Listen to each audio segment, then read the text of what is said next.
저는 전에 저는 이제 정석환이라고 하고요. 육군 이제 공병단 소속에 있는 연구소라는 ERDC라는 Engineer Research Development Center라는 연구소에서 이제 지금 민간 연구원으로 이제 일을 하고 있습니다. 저희 연구소는 이제 군 소속이긴 하지만 민간 연구원들이 이제 다양한 분야에서 군 관련된 이제 엔지니어링 관련된 연구도 하지만 그 미 공병단은 이런 그 재난 관리나 미 연방적인 차원에서의 인프라 관리를 또 담당하고 있기 때문에 그런 여러 가지 이제 연구를 또 진행하고 있습니다. 그래서 이제 저희 연구소 같은 경우는 본사는 여기 빅스버그 미시시피라는 아주 시골에 있는데 그 외에도 그곳에 이제 총 7개 연구소로 나눠져 있습니다. 뭐 환경연구소, 뭐 그런 수문학을 하는 분들, 그리고 이제 지오테크니컬 스트럭처, 그리고 이제 IT 연구소, 그리고 이제 또 다른 지역 중에 이런 그 건설 관련된 엔지니어링 하는 연구소도 있고 이제 극지방을 연구하는 연구소도 있고 이런 다양한 분야에서 밀리터리 엔지니어링도 하지만 그런 인프라스트럭처에 관련된 연구도 많이 하고 있다는 것을 일단 알려드리고 싶고요. 저 같은 경우는 여기 보스턴 근처에 있는 이제 콘코드라는 지역을 기반으로 이제 저희 팀만 이제 그쪽에 따로 위치하고 있습니다. 그리고 언제든지 질문 있으시면은 뭐 손을 들어주시든 뭐 알려주시면은 제가 이제 그때그때 답변 드리겠습니다. 그래서 이제 저희 공병단 소속이지만 공병단이 미국에서는 이런 물 관리라든지 댐, 다리 이런 교량 관리 같은 것도 많이 하기 때문에 국가 주요 시설에 대한 뭐 회복 탄력성, 뭐 강건성, 뭐 취약점 분석 이런 것들도 많이 해서 저의 이제 에 연구를 많이 하고 저희 팀은 특별히 그 중에도 회복 탄력성에 이제 포인트를 가지고서 많은 연구를 하고 있습니다. 그래서 이제 저희 연구에 대해서 살짝 이제 소개를 하면은 이제 보통 어떤 인프라스트럭처를 만들 때 저희는 평상시에서 이 효율을 보통 이제 최대화로 끌어내는 것을 이제 목표로 삼는데 이거는 이제 이상적인 보통 평시에 이런 어떤 성능 가로축은 이제 시간이고 이제 세로축은 어떤 기능성 아니면 뭐 어떤 인프라의 성능을 나타냈을 때 어떻게 해야 더 효율적인 시스템을 만들까를 고민하지만 요즘 들어 다양한 재난 혹은 여러 예상치 못했던 재난들이 일어났을 때 이제 꼭 효율성이 높은 시스템이 그 회복도 더 잘하는 것은 아니기 때문에 어떤 것이 이런 재난 상황에서 더 회복성을 더 빨리 회복을 할 수 있나, 복원을 할 수 있나 그런 것에 대한 연구를 많이 하고 있습니다. 그 중에서도 이제 이런 회복 탄력성을 측정하는 방법에 대해서 좀 연구를 많이 하고 있는데 어, 저희 같은 경우는 이제 회복 탄력성은 이게 꼭 하나의 페이즈가 아니라 여러 단계의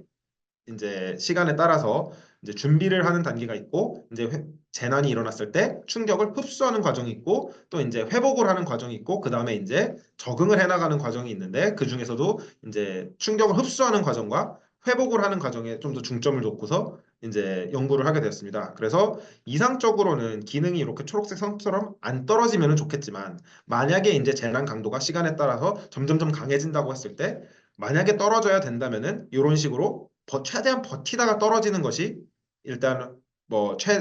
더 재난에는 더 잘 대응을 할 수 있는 것이고 또 만약에 회복을 하는 시기에는 이게 최대한 빨리 올라오는 방법으로 설계를 하는 것이 전체적으로 회복 탄력성이 높다고 저희는 이제 개념적으로 이렇게 보고 있는데 이거를 실제 인프라에 측정을 해가지고 모델링하는 것에 대해서 아직 연구가 많이 돼 있지 않아서 저는 교통망을 이용한 인프라스트럭처의 접근성을 주제로 이제 이런 회복 탄력성을 이제 측정하는 연구를 많이 하고 있습니다. 그 중에서 이제 가장 이제 처음 하려고 했던 예시는 이제 뉴욕시의 긴급 서비스, 그래서 이제 이머전시 서비스라고 해서 이제 요거는 소방, 경찰, 그리고 뭐 구급, 그리고 이제 응급실 요런 인프라스트럭처들을 어떻게 하면은 더 어느 지역들이 더 접근성이 떨어지는가 이런 거를 한번 측정을 하는 것에서 일단 프로젝트를 시작했습니다. 그래서 이제 저 같은 경우는 이제 저는 이제 물리학 박사를 노트르담에서 해서 복잡기 전공을 했기 때문에 네트워크 이론을 많이 이용을 하는데 저희 같은 경우는 이제 도로망을 네트워크라는 이제 수학적 이제 그래프라는 모델로 사용을 합니다. 여기서의 데이터는 오픈스트릿맵이라는 공개된 데이터베이스에서 아무나 다운받을 수 있는 데이터를 사용했고 이 뒤에 쓰는 저의 모든 연구는 다 공개된 데이터를 가지고 하였습니다. 그래서 이제 저의 연구 목적은 일단 뉴욕시라는 곳에 대해서 응급 서비스가 어떻게 접근성이 떨어지는 지역이 있는지를 측정하고 싶었습니다. 그러기 위해서 일단 뉴욕시의 간단한 구조를 보면은 이렇게 5개 행정구역으로 나눠져 있습니다. 우리가 가장 익숙한 맨하튼, 그리고 이제 브루클린, 퀸스, 브롱스, 그리고 이제 여기에 큰 스태튼 아일랜드라는 5개 행정구역으로 나눠져 있고, 저희가 이제 설정한 연구 범위는 뉴욕시 경계와 고로부터 7.5km 밖까지의 이제 버퍼존을 형성을 해서 시 경계에서 딱 잘려서 생기는 문제들을 최대한 막으려고 했습니다. 그리고 이 네트워크 형태는 그 막다른 골목이나 아니면은 교차로들이 노드라는 이런 점들로 표현이 되고요. 그 점들과 점들을 잇는 도로들이 이제 엣지 뭐 도로의 그 이제 이 점들을 잇는 연결선이 되겠습니다. 이런 데이터들은 이제 오픈스트릿맵에 가시면은 다양한 이제 지역과 위치와 뭐 형태로 다운받을 수 있습니다. 그래서 이제 이런 도로망을 가지고 이제 어떤 접근성을 분석했느냐 하면은 이제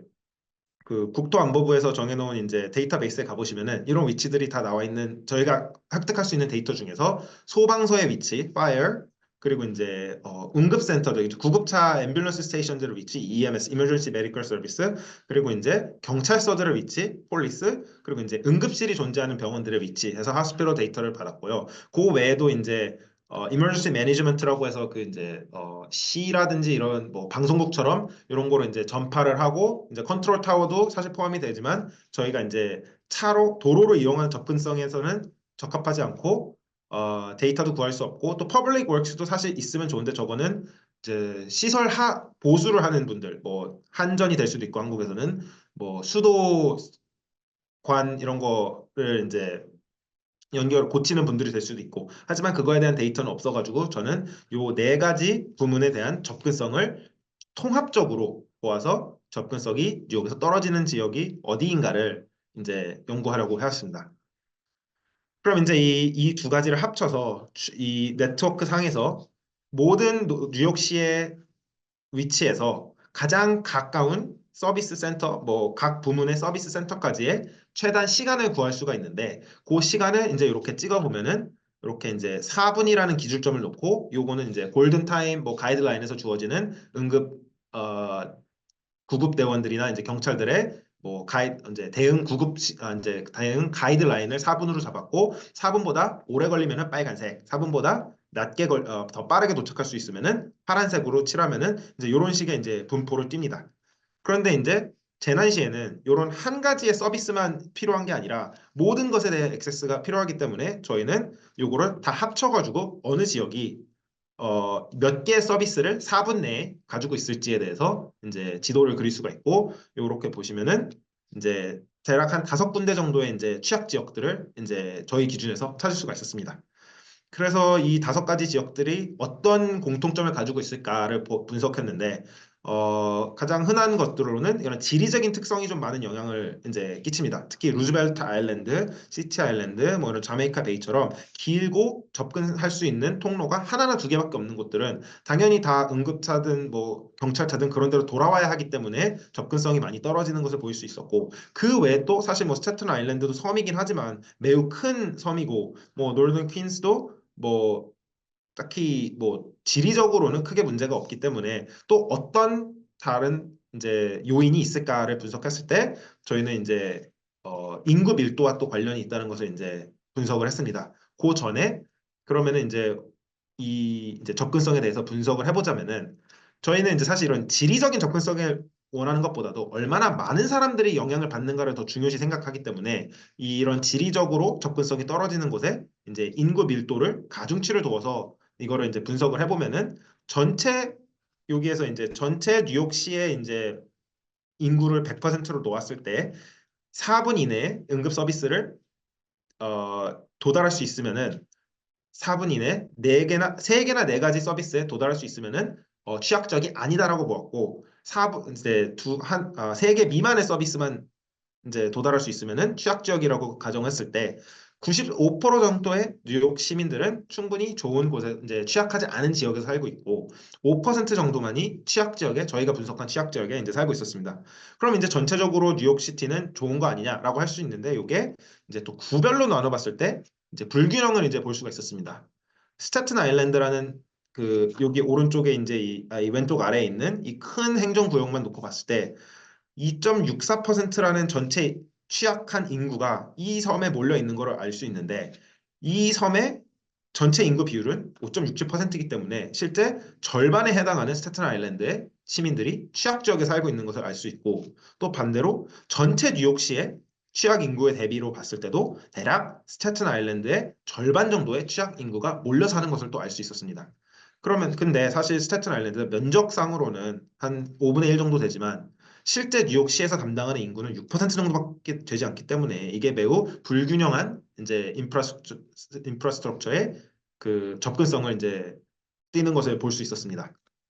그래서 이제 이것을 이제 뭐 수학적으로 이제 어떤 영향이 들어올까를 플롯을 해봤는데 당연히 이 접근성은 이제 대응 시간은 더 많은 센터들이 있으면은 더 빨리 대응을 할 수 있겠죠. 그래서 요거는 이제 X축에는 그 시설 밀도 각 서비스별로 시설 밀도를 구별로 그 이제 행정구역별로 찍어 놓은 것이고 Y축은 이제 그 대응 시간의 중앙값을 봤을 때 이게 이제 로그 플롯이라서 이제 몇 함수의 관계를 보이는 걸 가질 수 있고 이거 어떻게 해석하느냐 하면은 시설 밀도가 2배 늘어나면은 대응 시간이 중앙값이 3분의 2 정도로 떨어지더라라는 것을 볼 수가 있었습니다. 근데 그러면은 뭐가 이 시설 밀도에 영향을 줄까를 또 보기 위해서는 이제 보았던 것이 요 스태튼 아일랜드 같은 경우는 시설 밀도가 매우 낮은 쪽에 속해가지고 대응 시간이 좀 많은 편에 속하는 걸 알 수 있는데 맨하튼처럼 인구 밀도가 높은 곳은 시설 밀도도 높기 때문에 대응 시간이 빠른 것을 볼 수 있었습니다. 그러면은 시설 밀도와 인구 밀도의 상관관계를 보니까는 양의 상관관계를 가지고 있더라. 여기서 각 서비스별로 인구 밀도가 늘어날수록 그 시설 밀도도 같이 늘어나는 것을 볼 수 있었고 여기 이제 앰뷸런스가 이렇게 살짝 다른 경향을 보이는 것은 사실 소방도 응급처치를 하러 출동을 하기 때문에 사실 구급차와 소방서가 따로 분리되어 있는 경우와 합쳐져 있는 경우들을 명확하게 구분하지 않아서 그런 일이 벌어지지 않나 싶은데 뭐 그 외에 소방, 경찰, 응급실만 따로 보면은 이렇게 이제 양의 상관관계를 가지고 있기 때문에 이 말뜻은 뭐냐면은 인구 밀도가 적은 곳은 접근성도 떨어지더라라는 어느 정도의 연관성이 있는 것을 볼 수 있어서 그러면은 이런 접근성을 어떻게 하면 더 효율적으로 늘릴 수 있을까라는 점에서 다시 이 상관관계를 본다면은 스탠 아일랜드는 이미 이 시설 밀도가 낮기 때문에 조금만 더 투자를 하면은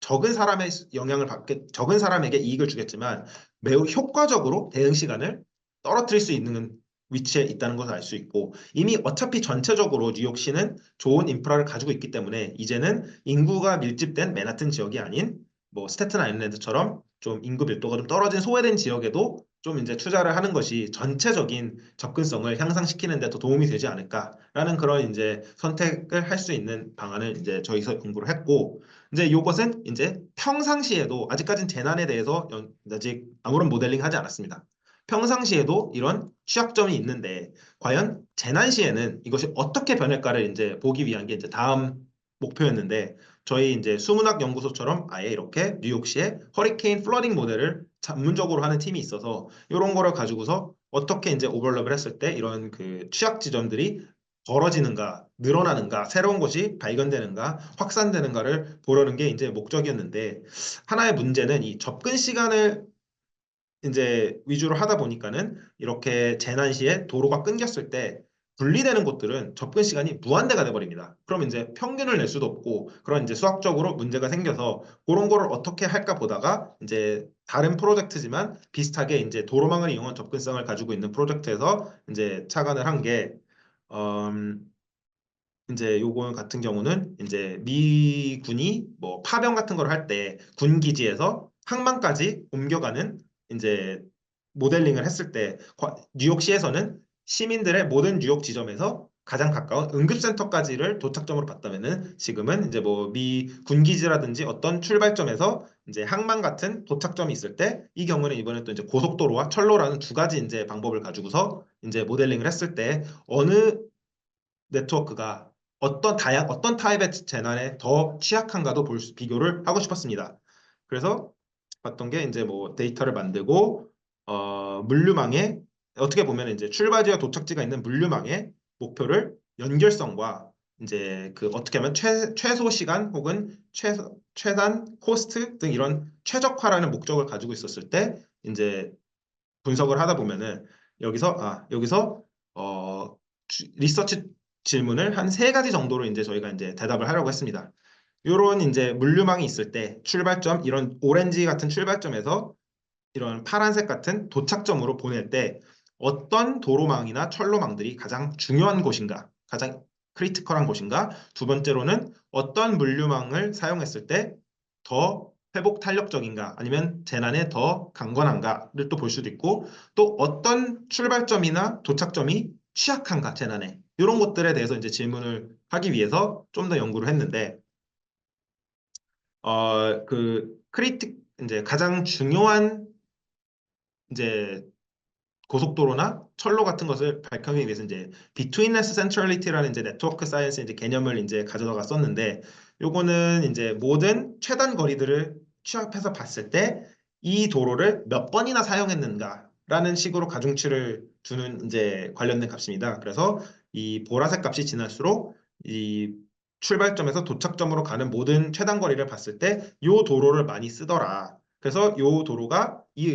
의미에서는 또 중요하지 않을까. 그런 이제 중요도를 재는 이제 한 가지 이제 방법이고, 이제 요것을 보다 보면은 이제 미국 고속도로의 이제 주간 고속도 90번, 80번 정도를 이제 매우 중요하게 나왔고, 여기서는 또 이제 하부에 10번에서 20번, 그리고 이제 남북을 잇는 95번 고속도로가 가장 중요한 고속도로 중 하나라고 이제 이 방법을 쓰면은 알 수가 있었습니다.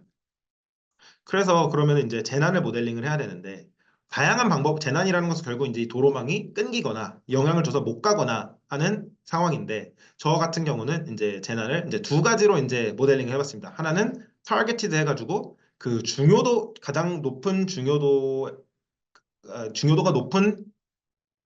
도로부터 끊어내는 것. 그리고 두 번째는 랜덤에서 진짜 무작위로 끊어내는 것을 이제 모델링을 했는데 요 이제 각 재난의 강도는 끊어진 도로의 비율, 전체 도로나 그 철로 대비 끊어진 도로의 비율을 재난 강도로 삼아서 1%부터 50%까지 두 가지 방법으로 끊어내 보았습니다. 그랬을 때 이 전체 물류가 어떻게 변하는가, 아니면 이 전체 물류망의 기능이 어떻게 떨어지는가를 좀 측정해 보고 싶었습니다.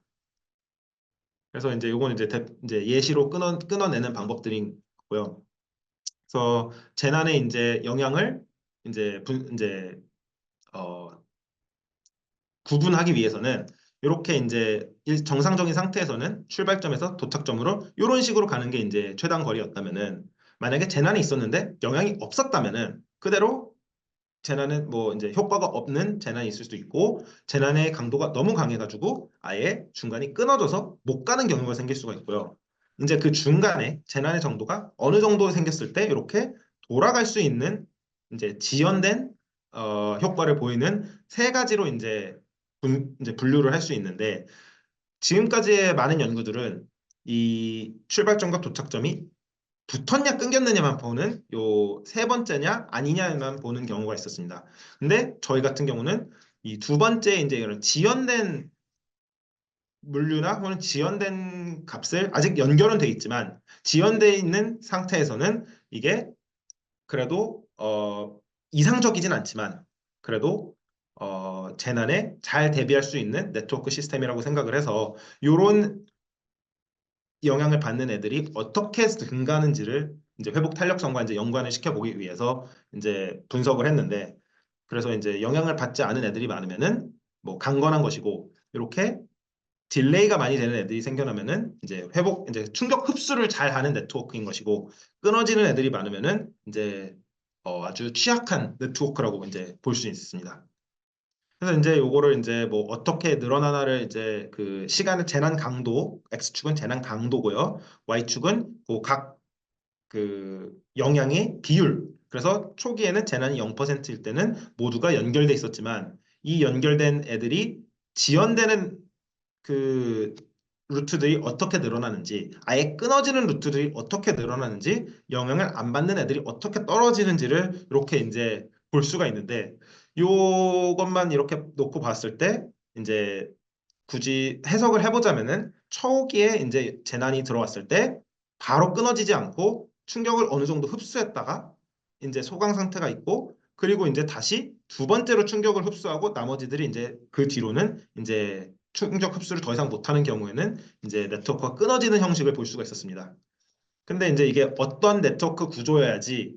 더 좋은 것이냐는 이제 좀 더 연구를 해봐야 되는 거고 다만 이렇게 이제 랜덤하게 끊어냈을 때 고속도로가 철로에 비해서는 더 회복 탄력적이지 않을까, 충격을 더 잘 흡수하지 않을까라는 것을 이제 어, 이제, 정량적으로보다는 정성적으로도 이렇게 볼 수가 있습니다. 왜냐면은 일단 끊어지는 도로들의 횟수들이 더 천천히 늘어나고 지연된 이제 충격을 흡수할 수 있는 능력이 더 크기 때문에 고속도로가